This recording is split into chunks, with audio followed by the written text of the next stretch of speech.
In 4.000 hanno sfilato per le strade del centro padovano per lo sciopero generale proclamato dalla CGIL. Come nelle altre province venete, anche nella Città del Santo i lavoratori hanno manifestato per chiedere al governo di rivedere la finanziaria. Quello che chiediamo al governo è di andare a prendere le risorse dove sono, perché attraverso il fisco, intanto restituendo i 26 miliardi in più trattenuti a lavoratori e pensionati a causa dell'alta inflazione come maggiori tasse, ma poi prendendoli dall'evasione fiscale,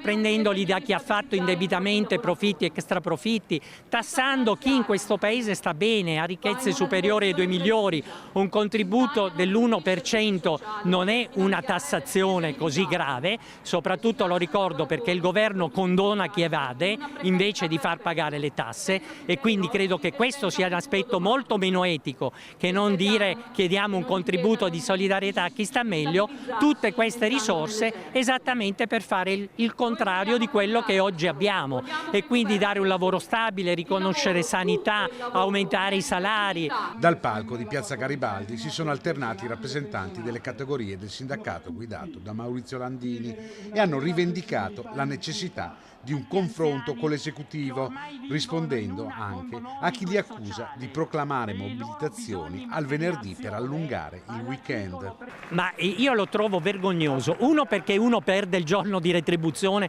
e quindi deciderà quando farlo, in secondo luogo perché domani lavorano 8 milioni di persone, un elenco sterminato chiaramente dagli ospedali ai supermercati, alla logistica, al trasporto, alla ristorazione, ai rider, insomma un'infinità di gente domani lavora, per cui la si finisca con questa pagliacciata che serve solamente a distrarre. La preoccupazione per gli esponenti CGIL è la bassa produttività italiana. Se non fai innovazione, se non investi in lavoro di qualità non regge più. La cassa integrazione aumenta, le principali aziende della chimica, del tessile, dell'acciaio, Ilva, Insegna chiudono e sono in ginocchio. Ripeto, tanta cassa integrazione, ci venga a dire dove questo paese cresce e va bene.